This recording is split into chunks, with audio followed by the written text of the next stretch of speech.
श्री शिवाय नमस्तुभ्यम। हर हर महादेव। आज इस वीडियो में जानेंगे पूर्णिमा व्रत आप सभी किस दिन करें, 27 या 28 तारीख को। और साथ ही आप सभी जानते होंगे इस दिन चंद्र ग्रहण भी लगने जा रहा है और भारत में संपूर्ण रूप से इसका सूतक मान्य है।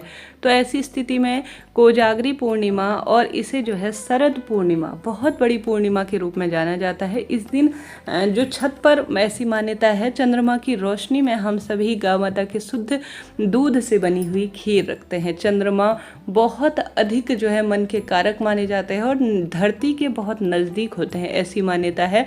उनसे अमृत की बूंद इस दिन निकलती है उनकी किरणों से। ऐसी स्थिति में चंद्र ग्रहण है तो कैसे इस खीर को हम सभी रखें, संपूर्ण जानकारी नियम इस वीडियो में आप सभी को जानकारी संपूर्ण रूप से। पूजा पाठ कैसे करनी है आपको, अगर चंद्र ग्रहण है तो आप सभी व्रत कैसे करेंगे, क्या करें, किस रूप में करें, कुछ उपाय भी गुरुजी द्वारा बताए गए इस वीडियो में संपूर्ण रूप से आपको जानने समझने को मिलेंगे। जैसे कि 2023 में पूर्णिमा व्रत 28 अक्टूबर दिन शनिवार इस दिन हो रहा है, उस दिन ही रखा जाएगा। इसी दिन आप सभी को व्रत रखना है। 28 अक्टूबर शनिवार को प्रातःकाल 4:17 से पूर्णिमा शुरू हो जा रही है और इस तिथि का समापन अगले दिन 29 अक्टूबर को रात में 1:53 के आसपास होगी उदया तिथि में। और पूर्णिमा के चंद्रोदय का समय 28 अक्टूबर को प्राप्त हो रहा है, इसलिए शरद पूर्णिमा का पावन पर्व 28 अक्टूबर को मनाना सर्वमान्य विदित हुआ है। तो आप सभी जो है 28 अक्टूबर को अगर पूर्णिमा का व्रत करते हैं तो इसी दिन करें।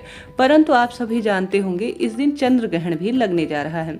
चंद्र ग्रहण 28 अक्टूबर के दिन रात्रि में लग रहा है, जो कि विशेष तौर पर रात्रि को 1:05 से आरंभ होगा और मध्य रात्रि 2:24 तक ग्रहण रहेगा।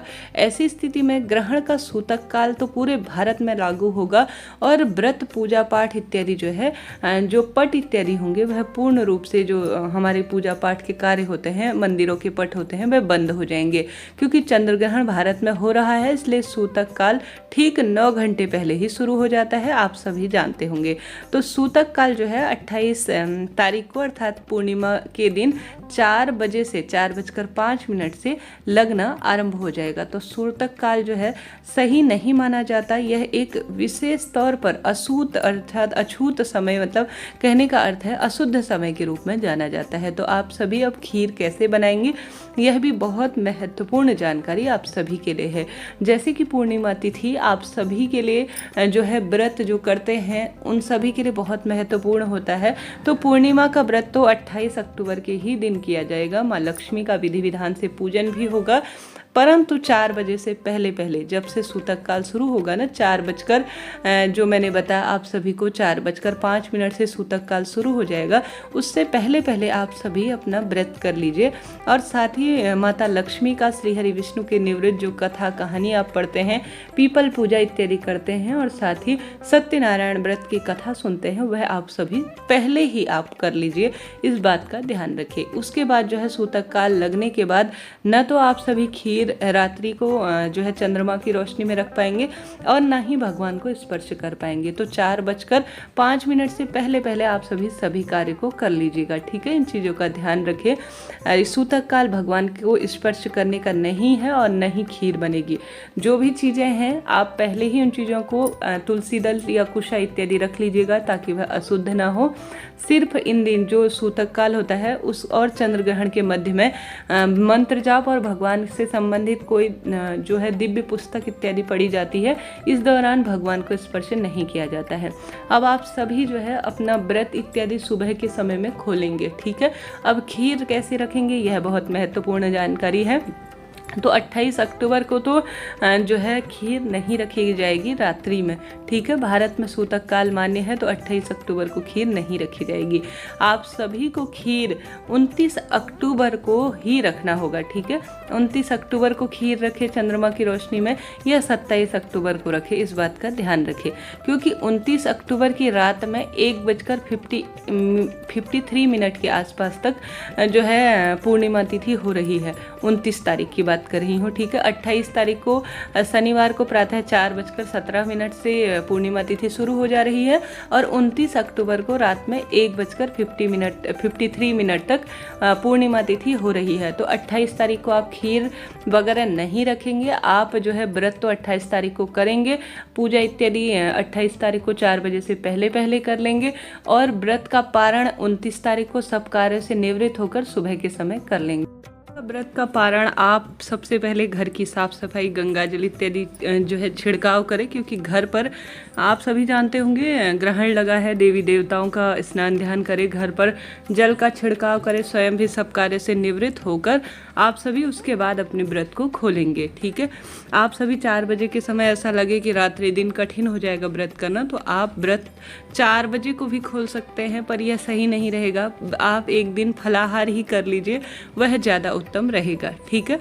यह हो गई बात। अब आप सभी को माँ की रोशनी में रखी जाने वाली जो अमृत की खीर होती है उसके बारे में बताना चाहूँगी।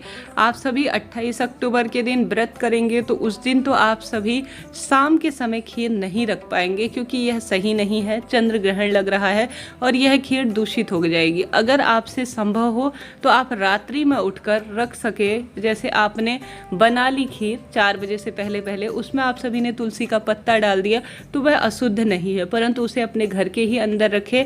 रात्रि को अगर 1:53 के आसपास आप स्नान इत्यादि से निवृत्त होकर स्वयं की शुद्धि इत्यादि कर रात्रि में अगर उसे चंद्रमा की रोशनी में 2 बजे के बाद, अगर कहने का मतलब है 1:53 के बाद अगर चंद्रमा की रोशनी में जब ग्रहण समाप्त हो जाए तब रख सकते हैं। नहीं तो आप सभी जो है 27 अक्टूबर अर्थात पूर्णिमा व्रत के एक दिन पहले भी रख सकते हैं, 29 अक्टूबर को भी रख सकते हैं। अब यही नियम है, इस वर्ष ऐसे ही दुर्लभ संयोग हो रहे हैं तो ऐसा ही करना ठीक होगा। इससे ज़्यादा आप अपने कुल पुरोहित इत्यादि की राय ले लीजिएगा।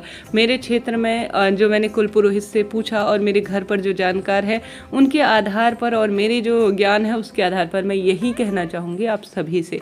साथ ही आप सभी उपाय के बारे में जान लेते हैं। एक यह तिथि अपने आप में बहुत महत्वपूर्ण होती है। इस दिन आप सभी को ब्रह्म मुहूर्त में सब कार्य से निवृत्त हो जाने के बाद अपने व्रत का, पूर्णिमा व्रत का संकल्प लेना चाहिए। तत्पश्चात आप सभी को कच्चा दूध और 2 दीपक, एक तो शनिवार है तो शनिदेव के नाम का पीपल वृक्ष की जड़ में लगाना है, एक माँ लक्ष्मी के नाम का लंबी बत्ती का दीपक जो है ओम महालक्ष्मी नमो नमः कहते हुए पीपल वृक्ष की जड़ में लगाना है। कच्चा दूध और गंगाजल मिश्रित जल या सामान्य जल इस दिन पीपल वृक्ष की जड़ में जरूर चढ़ाना चाहिए, सींचना चाहिए। धन संबंधी सभी परेशानियां दूर होती है, रोग दोष कष्ट कटते हैं, ऐसा शास्त्र विधान कहता है। पीपल वृक्ष को स्पर्श करें, आप परिक्रमा इत्यादि भी कर सकते हैं। सबसे पहला उपाय यह है। दूसरा, आप सभी को विशेष रूप से इस दिन चंद्रमौली भगवान का नाम लेकर गुरुजी कहते हैं मात्र एक बेलपत्र के ऊपर चावल रखकर शिवलिंग पर चढ़ाने से सब तरह की परेशानी कटती है और मनोकामना सिद्ध होती है। तो सरल सरल से कार्य करें। शिवलिंग पर दूध चढ़ाना, चंद्रमा को दूध मिश्रित जल से अर्घ देना भी शुभ फलों की प्राप्ति में सहायक माना जाता है। इसके साथ ही आप सभी आवश्यक रूप से महादेव पर, शिवलिंग पर जल समर्पित करें। पूर्णिमा, सत्यनारायण व्रत की कथा सुने, मंत्र जाप इत्यादि करें। अपनी क्षमता अनुसार जब चंद्र ग्रहण लग जाए उसके बाद सुबह के समय जो है दान करने का अपने राशियों के अनुसार प्रयत्न करें। मेष राशि में यह लगने जा रहा है तो मेष राशि के जातकों को विशेष सजग रहने की आवश्यकता है। हालांकि सभी भक्तजन एक समय का भोजन कम से कम दान करने का प्रयत्न करें।